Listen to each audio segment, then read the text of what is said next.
Ayan, what's up mga bay? Andito na naman si Pasaya para magbigay sa inyo ng konting tips, no?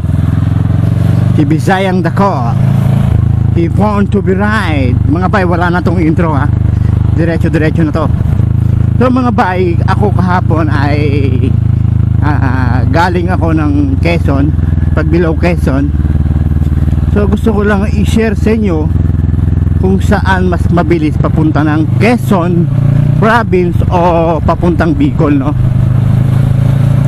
So para maiwasan natin ang matinding traffic dyan sa San Pablo, yung sa Chaong dyan, mga Candelaria, Sariaya, no, Alaminos. So napaka-traffic dyan pag dyan tayo dadaan, no? Kasi mostly ang nakakasabay mo dyan halos mga trucker, no? Yung mga truck na bumabiyahe ng Pabicol o Pamindanao. So dito sa ibabahagi ko, so para sa mga naka 4 wheels o naka big bike na pwede sa expressway, ang pinakamabilis na daan talaga yung Ibaan, no? So Ibaan, Batangas. So pag nag-expressway tayo, nag-start toll, so exit tayo ng Ibaan, no? Diyan yung meron dyan kalsadang hindi ka masyadong maabala sa traffic. The same time makakapag-save ka ng oras mo at ng krudo, ano? So although na kailangan natin magbayad ng toll gate, pero gasino lang naman yon.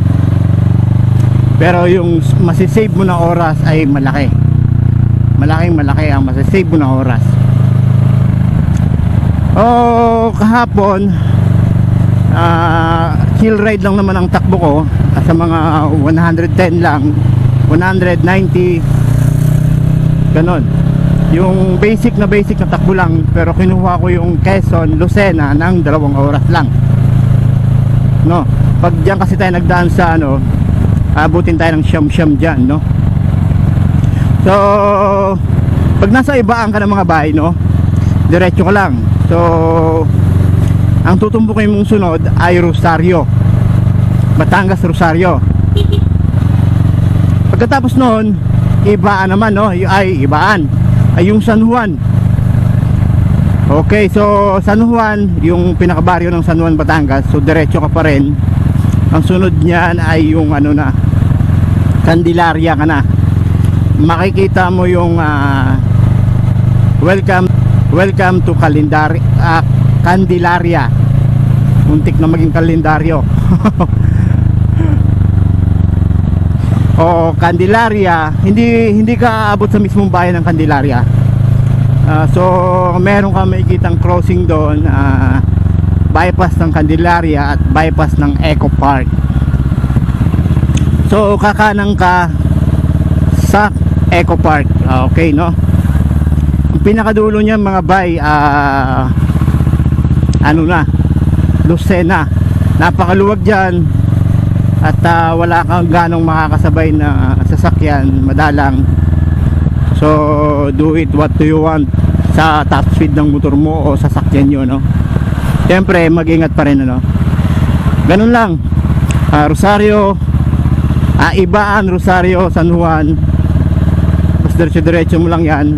Pagkalagpas mo kasi ng bayan ng San Juan, siguro mga 5 kilometers siguro yon. Meron ka madadaan ng checkpoint dyan. So hindi naman sila namamara, parang animal checkpoint lang. So go lang. Hindi, pagkalagpas mo ng ano, siguro may madadaanan kang tulay. Diyan na yung nakalagay yung arko ng Candelaria, no? Sakop na siya ng Candelaria. Tapos mga 100 meter kakanan ka na, makikita mo na yung Eco Park.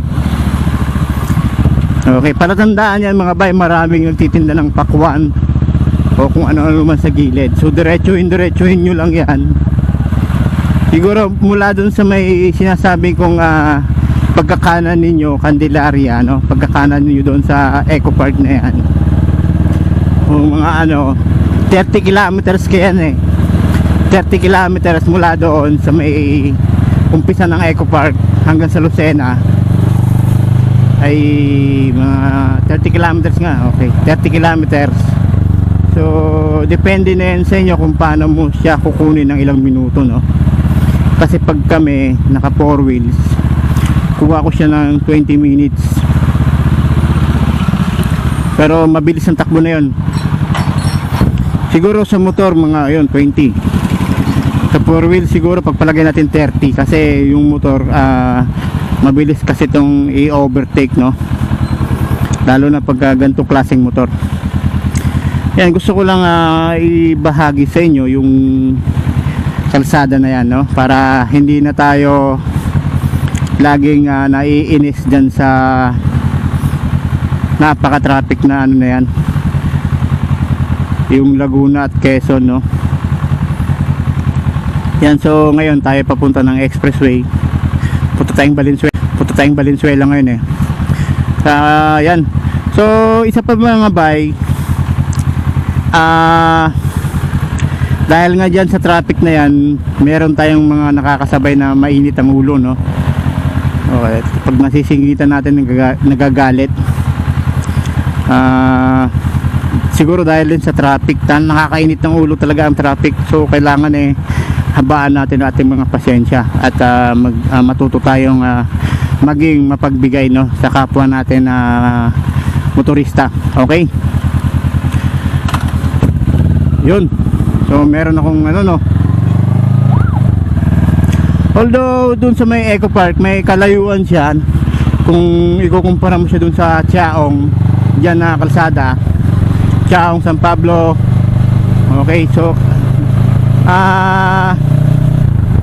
pero dahil sa mabilis nga ang daloy ng takbo, hindi mo masyadong mararamdaman yung layo. So pwede mong i-enjoy ang takbo mo. Okay, may enjoy mo dahil nga isa pa napakaganda ng tanawin din, no? Probinsya siya, tapos marami ka pang makikitang nagtitinda ng gulay-gulay sa tabi-tabi, no? Yung talagang sariwa, dahil doon sa mismong farm na yun, doon lang din ang galing yung mga gulay na yun Pakwan, napakarami rin pakwan. Yun, so pag kami pupunta ng Calauag, Quezon, so dyan talaga kami lagi nagdadaan. Pero nung dati doon kami sa siguro mga 5 oras papunta lang ng Lucena pa lang, mula Cavite hanggang Lucena, 5 oras na. Samantalang diyan sa mga 2 o 3 hours kuha mo na, Lucena ka na. So nakapag-save ka ng time mo, di ba mga bay? So nga pala, yung kailangan nating kailangan yung maging mahinahon sa lahat ng bagay. Iwasan natin yung pagkakaroon ng alitan sa pagitan ng 4 wheels at 2 wheels. Dahil para maging masaya ang mga natin, no? Ayan mga bay, hope na nakapagbigay ako ng konting sa buhay natin, idea, diskarte. Yan, tayo ay matutong magbigayan, magmahalan, no? Grabe, no? Magmahalan. Woo!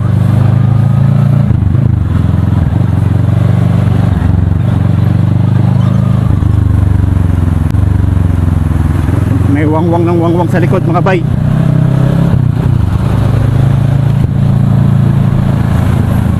Ayan. So hanggang dito na lang muna mga bay, ha. See you on my next vlog. Tayo ay magbibigay naman ng payo ulit, no, at diskarte, no.